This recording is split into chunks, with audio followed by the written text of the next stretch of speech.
music in more ways than one. But I think the biggest thing that Scott has done for the students and staff and all those around him is to be an example of how he lives.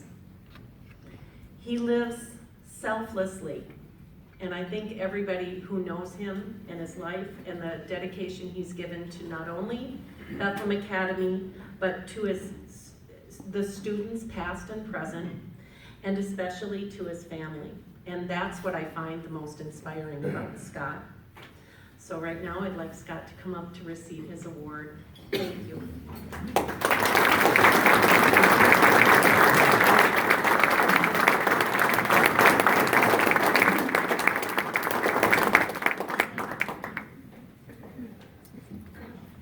First of all, I'm so thankful that I'm the first one to be brought up here because I'm not a public speaker.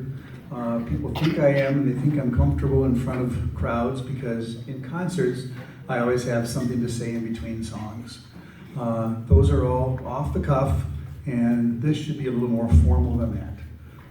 However, this is going to be mostly off the cuff anyway.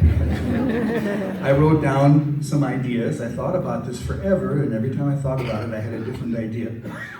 So I have some of them written down, so if you see me glance unprofessionally down at this sheet of paper, it's just so that I can try to remember what I need to say. As a band director, you may think I may not need to talk so much because the students are busy communicating with me through music. I'm not always up there lecturing and so forth. But my students, I'm sure, would probably tell you, oh, he talks a lot. And I know I do. And sometimes at the beginning of class, I'll be talking, and then I'll just, as an aside to myself, I'll say out loud, shut up, Mr. Gardner, we have work to do. So, anyway, I was told to come up here and speak about what I do that makes me a benefactor. And at first I thought, well, I'm not really sure. I wasn't sure why they asked me, because people donate lots of extra time, people donate money and so forth, and I was thinking to myself, I'm just doing my job. And I can tell you, this is sort of an anomaly because we have so many good teachers up here, and they truly do devote a tremendous amount of time and a tremendous amount of heart to the school and to their teaching. I don't know that anybody comes here just to do their job and tries to get out here at 3:15 and go home. Sometimes we have to, but we don't make it our, I want to say the Latin, modus operandi. That's not how we do things here. Any teacher you would have asked to come up here, I think, would be appropriate and might even be a better speaker. Father Brandon, when he was speaking, he referred to us as a close-knit family. And I got to thinking, well, first of all, why am I here? You would think, is it because it feels like family to me here that I wanted to stay? Or is it because I stayed here so long that it starts to feel like family? And I think it's both. I think it's a cycle. I don't want to say vicious cycle, it's a cycle. But when I came here, I was expecting, and I'm not Catholic, and I wasn't Catholic when I came here, but I came here primarily because they offered me a job. They were the first ones to offer me a job. I thought, here we go. Knowing full well that I'd be here for a couple of years and then maybe looking for some place that had more money, someplace. Well, literally, I mean, maybe that's how I'm a benefactor. I give my time for free, basically, is what it's like to be a teacher here. you know that.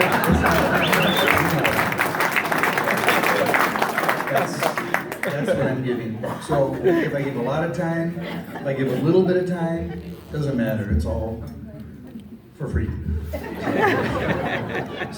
But I stayed here because it really did feel like family. And also, I feel comfortable in this private school setting. Prior to coming here, I had spent a half a year doing substitute teaching around the Twin Cities suburbs. Not within the cities, but a lot of suburbs I was signed up as a substitute teacher. And just being a substitute teacher in and of itself has its own issues.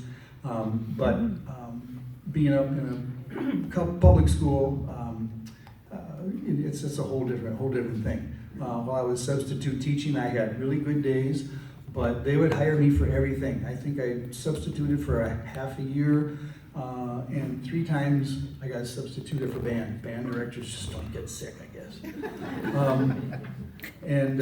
But I substituted for many different situations, some marvelous schools, and some, I had a knife drawn on me once,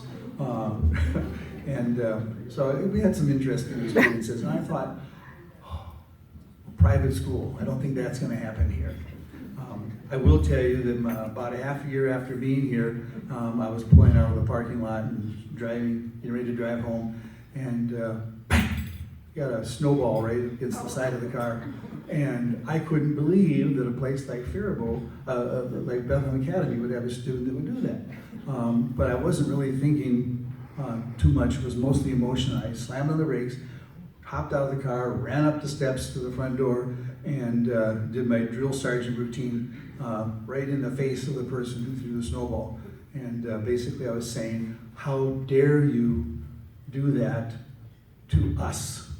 How dare you do that to your school? I'm part of your school. This is us.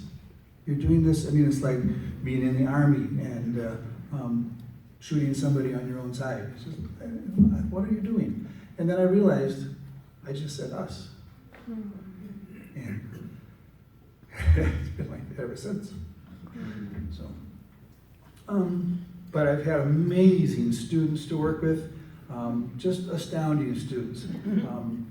I have a number of students here right now, former students, and one in particular, this was a student who was an excellent trumpet player, but at a solo ensemble competition, he was so nervous, he stood in front of the judge for about 5 minutes, hemming and hawing, and he just kind of, and everybody knew he was a little nervous, and he had to get up the courage to do this. But he did it. He did an astounding job, got a superior rating, or A, or whatever was given back then. And then he went on to, he would play trumpet when the band did not go to a home volleyball game or basketball game. He would often show up with his trumpet and just play anyway. And he went on to the University of Minnesota, and he played in the University of Minnesota marching band for many years. And then he went on and became involved with the Drum and Bugle Corps, and he still does that to this day. And I remember him saying, when I talked with him a few years ago, he said that he and his wife kind of plan their jobs and plan their activities and their time around Drum and Bugle Corps. It's something that's definitely has been a solid part of his life. Now, I just haven't had much of a chance to talk with him now. I don't know if that's changed in the last 3 years, but he has made music his life as a vocation. And I have people who have made music their lives as a vocation. Aaron, I want to say Gardner. Is that good enough? It's good enough. I can't think of a married name, so. Aaron is just an outstanding band director at Farmington West? Farmington High School. Farmington High School. And just an amazing program, an amazing jazz band. I went to a jazz band concert last spring and just blown away. I'm rambling. I'm a little off topic, aren't I? It's on here as a little side note, and I'm spending all my time on the side note. I just have amazing students here. And I have students that have not gone on and done amazing things, but they have still been amazing students. I mean, they haven't gone on to do amazing things in music, but... they're all losers.